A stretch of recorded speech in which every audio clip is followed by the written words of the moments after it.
नमस्कार. जय ज्योती, जय सावित्री, सावित्री शक्तीपीठ पुणे महाराष्ट्र. मी शिला जयकुमार चर्जन, सत्यशोधक समिती अध्यक्ष.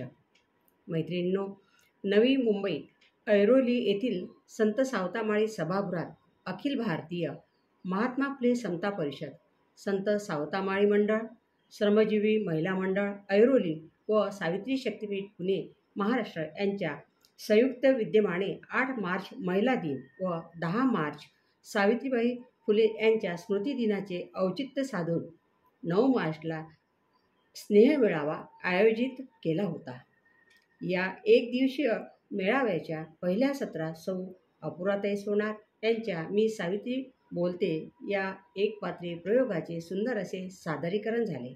तर सत्यशोधक लेखक, एक आदर्श शिक्षक श्री जयकुमार चर्जन सर यांचे स्वलिखित व स्वरचित केलेली गीते लढा पेटला लढा व महात्मा फुलेंच्या विचारांचा जय जयकार, आपल्या जय जयकार या गीतातून सभागृहातील वातावरण एकूणच भारावून टाकले होते. तसेच कवयित्री सौ शारदा गणोरकर यांच्या स्वलिखित सावित्रीबाईच्या गीताने प्रेक्षक मात्र मंत्रमुग्ध झाले होते. दुसरे सत्र भोजनानंतर सुरू झाले. मंत्रालयातील अधिकारी महिला व मान्यवरांचा सत्कार व पुरस्कार सोहळा संपन्न झाला. त्यानंतर माननीय श्री किरणजी झोडगे साहेब, सावित्री शक्तीपीठाच्या राष्ट्रीय अध्यक्षा सौ सुनीताताई शिंदे, सौ देवकीताई शिंदे, वैभव निमकर, श्री जयकुमार चर्जन सर यांची मनोगत व्यक्त झाली. तसेच सावित्री शक्तीपीठाचे अध्यक्ष माननीय गुरुवर्य अण्णासाहेब मुरधरन सर यांनी सावित्री शक्तीपीठाची स्थापना करण्याचे कारण कोणते ते आपल्या मनोगतातून व्यक्त केले.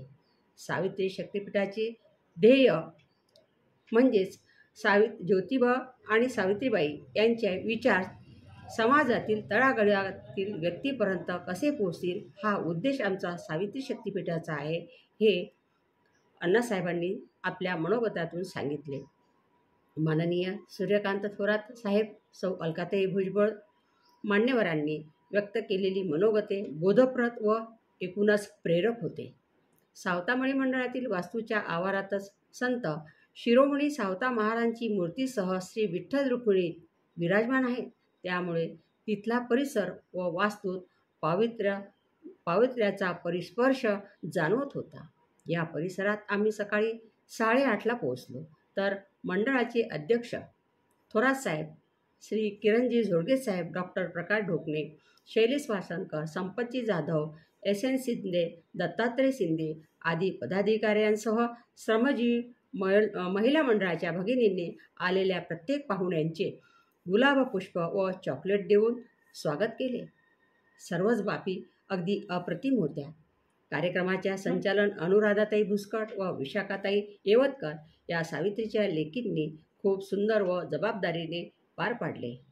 एकपात्री प्रयोग, गाणी, प्रबोधन, स्वागत समारंभ व मान्यवरांना पुरस्कार वितरण असे बहुढंगी स्वरूपाचा ऐरोली येथील मेळाव्यात आलेल्या पाहुण्यांच्या स्मरणात राहणारा असा नेत्रदीपक स्नेहभाव होता असे म्हणावे लागेल. तसेच श्रमजीवी महिला मंडळाने बॅनर दाखवून आरोग्यविषयक चांगला संदेश मात्र आम्हाला दिला.